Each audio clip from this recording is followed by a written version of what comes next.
Hello बच्चों, आइए प्रश्न को देखते हैं। फलनों के द्वितीय कोटि के अवकलज ज्ञात कीजिए। और यहाँ पे फलन दे रखा है x की घात 2 प्लस 3x प्लस 2। प्रश्न को हल करने से पहले इसकी मुख्य अवधारणा के बारे में चर्चा कर लेते हैं। मुख्य अवधारणा तो देखिए, सबसे पहले तो हमें यह समझना होता है कि द्वितीय कोटि का अवकलज होता क्या है। जैसे हम लोग जानते हैं, कोई फलन मान लिया y बराबर में fx कोई फलन है, इसका हमें अगर x के सापेक्ष एक बार अवकलन करना होता है, जिसको एक कोटि का अवकलज भी कहते हैं, तो इसको इस तरह से प्रदर्शित किया जाता है। एफ डैश एक्स से भी इसको प्रदर्शित किया जा सकता है।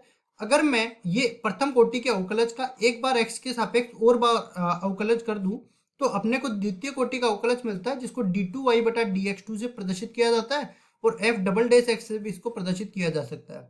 फिर हम लोग अवकलन का एक सूत्र यहाँ पे लिख देते हैं। देखिए, जब भी हमें एक्स की घात एन का एक्स के सापेक्ष अवकलन करना हो, तो ये बराबर हो जाता है एन गुणा में एक्स की घात एन माइनस 1। इन सारे सूत्रों का उपयोग करते हुए हम लोग सवाल को हल करते हैं। सबसे पहले पूरे फलन को हम y के बराबर मान लेते हैं। ये बराबर हो जाएगा एक्स स्क्वायर गुणा में प्लस 3x प्लस 2, इस तरह से बन जाएगा।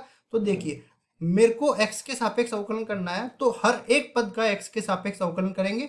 x की घात 2 का x के सापेक्ष अवकलन करेंगे, अचर पद बाहर आ जाएगा।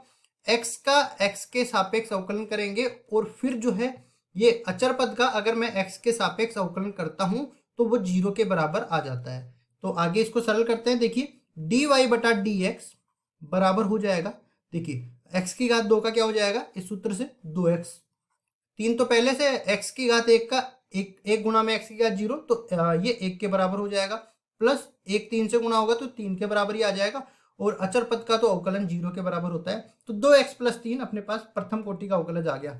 अब हमने कहा था अगर मेरे को द्वितीय कोटि का अवकलज निकालना है, इसका मतलब ये है कि जो प्रथम कोटि का अवकलज आया उसको x के सापेक्ष एक बार और अवकलित कर दो।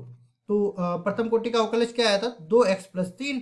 तो 2x प्लस 3 का करेंगे तो 2 तो बाहर आ जाएगा, और पहले तो इधर x का करना पड़ेगा, फिर अचर पद d बाई डी एक्स अचर पद का करना पड़ेगा। तो देखिए, यहाँ पे अपने पास क्या बनने वाला है, d2y बटा dx2 ये बन जाएगा 2x की घात 1 का हो जाएगा 1 के बराबर, और यहाँ पे प्लस 0। तो कुल मिला के अपने पास द्वितीय कोटि का अवकलज d2y बटा dx2 ये बराबर आ जाएगा 2 के। और केवल द्वितीय कोटि का अवकलज ही हमें निकालना था, तो 2 हमारा उत्तर हो जाएगा। आशा करता हूँ ये सवाल आपको समझ में आया होगा। धन्यवाद।